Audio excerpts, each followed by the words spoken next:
우리 앞에 비디오 서로 인사하겠습니다. 이렇게 인사하겠습니다. 메리 크리스마스. 메리 크리스마스. 네. 다시 한번 인사하겠습니다. 우리 예수님이 탄생하셨습니다. 네. 2015년 주님이 탄생하신 성탄절 아침입니다. 오늘은 거룩한 날입니다. 왜냐하면 하나님의 아들 그분이 하늘의 영광을 버리고 인간의 몸을 입고 이 땅에 오신 날이기 때문입니다. 그래서 이 날을 가리켜 우리는 고요한 밤, 거룩한 밤이라고 부릅니다. 오늘은 구원의 날입니다. 하나님의 아들이신 예수님이 이 땅에 오신 이유는 우리를 구원해 주시기 위해서 오셨기 때문입니다. 예수님을 믿으면 멸망치 않고 구원을 받습니다. 모든 불행과 질병에서 건짐을 받습니다. 예수 그리스도를 믿으면 너와 내 집이 구원을 받습니다. 오늘은 모든 예언이 성취된 날입니다. 예수님의 탄생은 오래전 선지자들을 통해 수없이 예언되었습니다.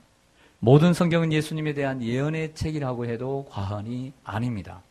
이 땅에 초림하신 예수 그리스도에 대한 예언, 그리고 다시 오실 예수님에 대한 예언으로 가득 차 있는 것이 바로 성경입니다. 모든 성경의 예언이 예수님의 오심으로 성취되었습니다. 오늘은 큰 기쁨이 있는 날입니다. 누가복음 2장의 천사가 목자들에게 이렇게 말합니다. 보라, 내가 온 백성에게 미칠 큰 기쁨의 좋은 소식을 너희에게 전하노라.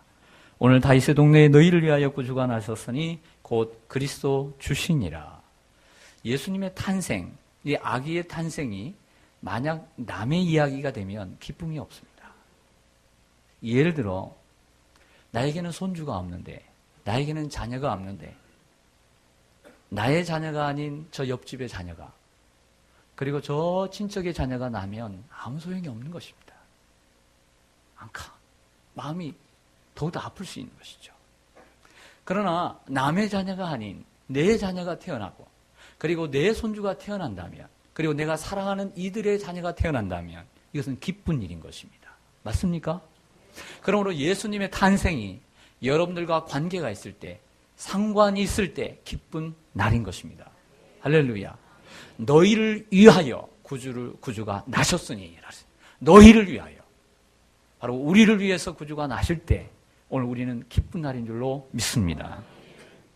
그러므로 세상의 모든 염려를 오늘 하루라도 잠시라도 내려놓고 우리 주님의 탄생을 기뻐하십시다.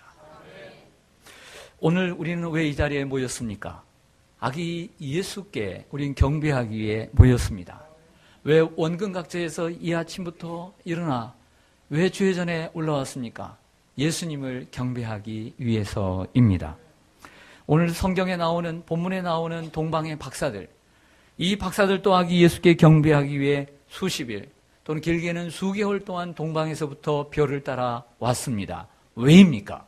아기 예수께 경배하기 위해서입니다. 그 동방이 페르시아인지 혹은 이라크인지 알 수는 없습니다. 그들의 이름은 기록되어 있지 않습니다. 예물이 3개이기에 그들이 3명일 것이다라고 말하지만 그것도 불분명합니다. 그들이 어디에 살았는지 모릅니다. 그러나 그것이 중요한 것이 아니기 때문에 기록하고 있지 않습니다. 중요한 것은 그들이 예수를 경배하러 왔다는 것입니다. 동방의 박사들은 왜 예수님께 경배하러 왔을까요? 그리고 그들은 어떤 사람들이었을까요? 그들은 믿음의 사람들이었습니다. 따라서 하겠습니다. 믿음의 사람들. 오늘 성탄을 맞이하면서 주님의 성탄을 축하하면서 우리는 믿음의 사람으로 경배해야 합니다. 우리도 믿음으로 아기와 함께 경배해야 될 줄로 믿습니다. 그들이 오랫동안 별을 따라 수십일 혹은 수개월 동안 별을 따라 왔다라고 하는 것은 그들이 믿음이 있다는 것을 증거하는 것입니다. 믿음이 있다는 것을. 그들은 이스라엘의 왕 메시아를 기다렸습니다. 오랫동안 기다렸습니다. 별을 따라 왔습니다. 옛말에 이런 말이 있습니다. 양병 10년, 용병 1일이라. 즉 병사를 양성하는 데는 10년이 걸리고 그 용병을 사용하는 데는 하루가 걸린다. 즉 하루의 전쟁을 위해 10년 동안 병사를 양성한다는 뜻입니다. 하루의 전쟁을 위해 10년을 준비했습니다. 그러나 그 하루에 승리하면 그 10년 동안 양성한 것은 헛되지 않는 것입니다. 절대로 낭비가 아닙니다. 20년을 준비해서 한순간 나라를 지킬 수 있다면 그 20년은 가치 있는 것이고 값진 것입니다. 동방에서부터 수십 일을 혹은 수백 일을, 보통은 한 860km, 페르시아에서 예루살렘까지 860km라고 하는데 수개월 동안 혹은 수십일 동안 아기 예수께 경배하기에 온 것은 값진 시간이었습니다. 예수님을 믿기 위해 오랫동안 기도하고 준비하는 것은 소중한 일입니다. 동방에서 별을 따라온 시간은 적게는 수십일, 많게는 수개월이 걸렸을 것입니다. 그러나 이런 생각을 해봤습니다. 그들이 오랫동안 왔는데 정작 예수님을 경배한 시간은 얼마나 됐을까? 정작 예수님을 경배한 시간은 얼마나 됐을 것 같습니까? 일주일 아닙니다. 3일 아닙니다. 헤롯이 언제 들이닥칠지 모르니까 제대로 하루도 함께 있지 않았습니다. 그리고 보배합을 열어 황금과 유황과 모략을 내리고 꾸려 경배하고 그리고 돌아갔습니다. 준비하러 예수를 경배하러 온 시간은 많은 시간이었지만 예수님께 경배한 것은 단 하루도 되지 않습니다. 하지만 그 기다림과 그 준비함은 값진 것입니다. 우리의 삶 속에도 이러한 일들은 참 많이 있죠. 저는 음식을 잘 못합니다. 요리를 잘 못하는데 우리 가정주부들 한번 생각해 보십시오. 오늘 요리를 위해, 오늘 가족을 위해 준비하는 시간은 많습니다. 먼저 머리를 굴립니다. 뭘 할까? 남편은 이걸 좋아하고 애들은 저걸 좋아하는데 오늘 뭐 할까? 생각을 많이 합니다. 어디 가서 재료를 살까? 시장에 살까? 아니면 혹은 마트에 가서 살까? 또 그곳으로 갑니다. 혹은 차를 가지고 혹은 걸어서 갑니다. 재료를 고릅니다. 값을 지불합니다. 그리고 가지고 옵니다. 그리고 다듬습니다. 볶습니다. 자릅니다. 그리고 요리를 준비합니다. 준비한 시간은 많습니다. 이제 시간이 되어서 차렸더니 30분 안에 싹 먹어버렸습니다. 어떤 사람은 5분 만에 다 먹어버려요. 5분 만에 먹어요. 준비하는 시간은 너무나 많은데 국수 같은 건 어떻습니까? 어떤 분은 육수를 잘 내가지고 그 내는데 수시간 걸리는데 먹는 호로록 1분도 안 걸려요. 1분도 안 걸려요. 1분도. 세상에는 이런 일이 많이 있습니다. 어떤 분이 졸업 연주를 하는 경우를 보았습니다. 나이가 들어서 피아노과에 입학을 해서 그 젊은 애들과 함께 열심히 4년을 공부했습니다. 졸업 연주 10분도 되지 않았습니다. 4년을 준비했는데 정작 연주는 10분도 안 되었습니다. 고등학교 3년 동안 우리의 자녀들이 얼마나 열심히 공부합니까? 그러나 그 시험은 수능 하루로 끝나는 것입니다. 오늘 여러분들이 예배하기 위해 몇 시간 전부터 오늘 준비했을 것입니다. 아니면 며칠을 준비했을 것입니다. 오늘 아기 예수께 어떤 기쁨을 드릴까? 어떤 감사를 드릴까? 수일을 준비했습니다. 그러나 이 한 시간을 위해서 준비한 것입니다. 그러기에 그 기다림과 준비의 시간은 값진 것입니다. 네, 오늘 성가대원들을 보십시오. 네. 제가 볼 때 한 2개월을 준비를 하셨어요. 아마 지휘자님 그리고 반주자님, 지휘자님은 그 오래전부터 어떤 찬양을 할까? 어떤 칸타타를 할까? 생각을 하실 거예요. 그건 더 오래전부터 준비했을 거예요. 모이는 시간들, 그리고 거기서 섬김의 손길들, 그리고 반주자들이 애쓰는 모습들, 이루만 할 수 없죠. 2개월 동안 준비했는데 오늘 30분이면 끝나버려요. 몇 분? 30분. 그러나 결코 아깝지 않은 거예요. 왜? 오늘 이 시간을 위해서 달려온 것이니까. 지난주에 제가 어떤 분에게 직접 들은 이야기입니다. 아들이 결혼을 했는데 아들이 보통 아들 쪽에서 주례를 선정을 합니다. 권한이 먼저 있는 것이죠. 둘 다 교회를 다니니까 아들이 먼저 목사님을 주례자를 선정을 했습니다. 그렇게 되면 이쪽 신부 쪽에서는 기도자나 혹은 축도자를 선정할 수 있는 권한이 생기는 것이죠. 근데 이 며느리가 기도자를 선정을 하는데 나중에 한 사실인데 자비를 들여서 150만 원을 들여 자기가 존경하는 선교사님을 모셨어요.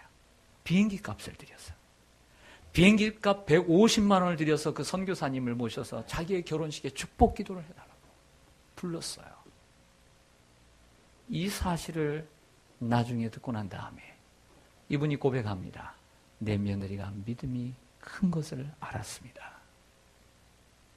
우리는 이 며느리의 모습을 보고 뭘 느낍니까? 믿음이 크다는 것을 느끼는 것입니다.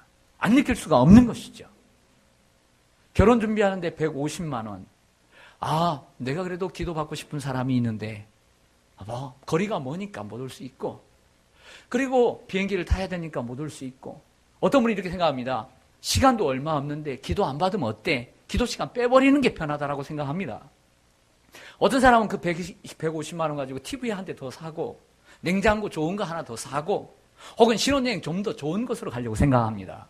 그러나 이 며느리는 그 150만 원을 자비를 들여서 선교사님을 모심으로써 축복 기도를 받고 싶었던 것이죠. 우리는 그 여인의 그 신부의 모습을 통해 그 믿음이 크도다라고 느낄 수 있는 것입니다. 오늘 동방의 박사들은 저 멀리서 수십 일 동안 그 한순간 그 예물을 드리기 위해서 왔습니다.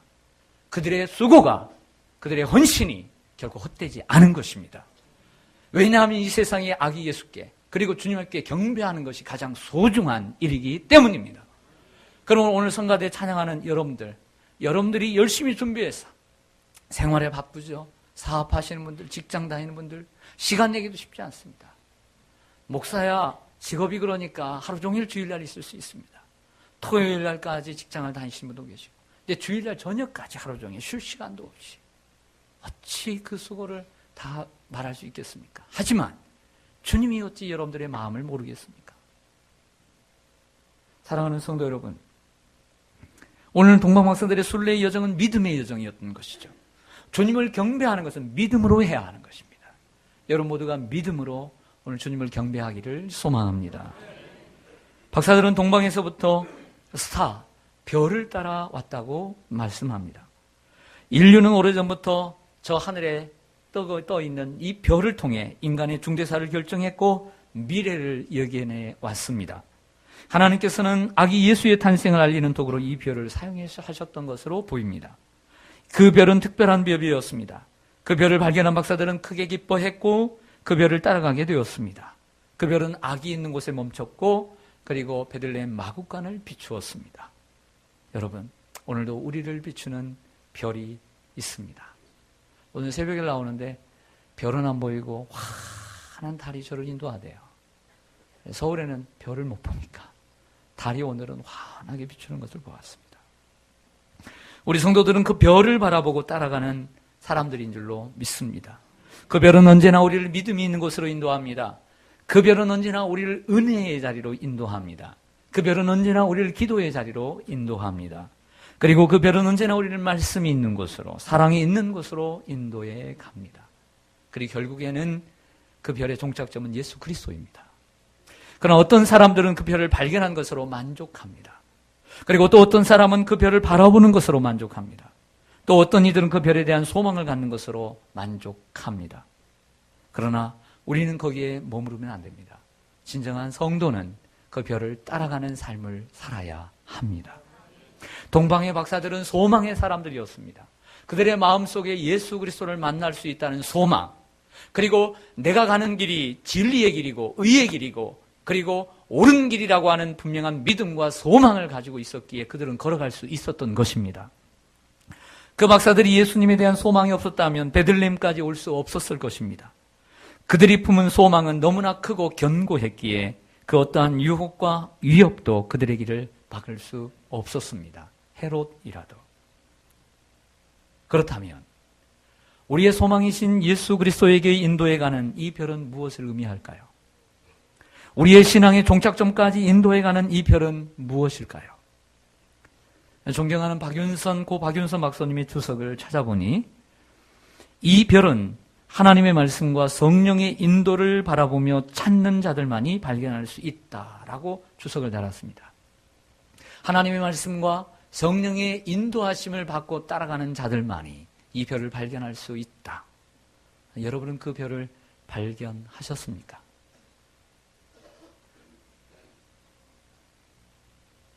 여러분들의 별은 그렇다면 무엇입니까? 그리고 어떤 별을 따라가고 계십니까? 그리고 그 별을 따라가면 소망의 항구에 다다를 것이라고 확신하십니까? 어떤 분은 그 별이 하나님의 말씀, 바로 이 성경이라고 믿고 따라갑니다. 참 잘하는 것입니다. 또 어떤 분은 성령일 수 있습니다. 내 안에 계시는 성령을 따라가면 나를 소원의 항구로 인도해 가실 것이다. 어떤 분은 기도라고 생각합니다. 내가 이 기도만은 놓지 않으리라. 어떤 분은 교회일 수 있습니다. 내가 교회를 떠나지 아니하리라. 그리고 내가 교회에 순종하리라.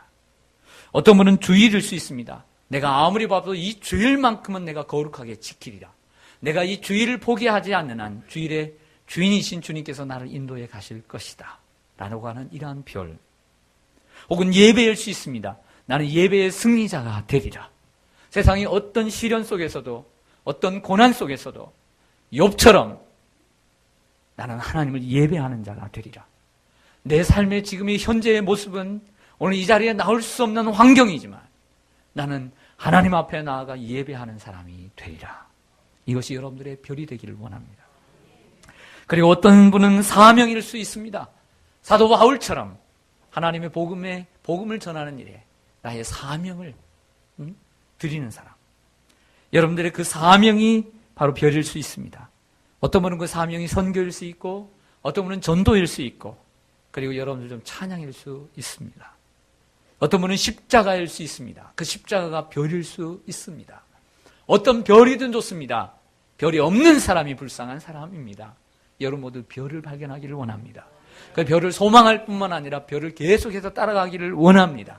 그리고 그 별을 기뻐하시기를 바랍니다. 예배를 기뻐하고 전도를 기뻐하고 선교를 기뻐하고 찬양을 기뻐하고 가르치는 것을 기뻐하기를 바랍니다. 잡으십시오. 따라가십시오. 따라가다가 힘들 때가 있을 것입니다. 그때 믿음의 주여 또 온전케 하시는 이 예수를 바라보십시오. 모든 것을 잃어버렸을 때 저 모든 하늘의 보좌를 버리고 낮아지신 예수 그리스도를 바라보십시오. 고난과 고초를 감당하신 예수 그리스도를 바라보십시오.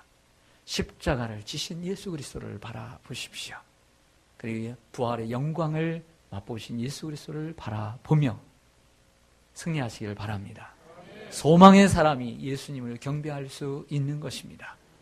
성탄절을 맞이하면서 비록 우리의 가는 길이 힘들고 어려울지라도 동방의 박사들처럼 믿음을 가지고 그리고 소망을 가지고 오늘 주님을 경배하는 시간 되기를 원합니다.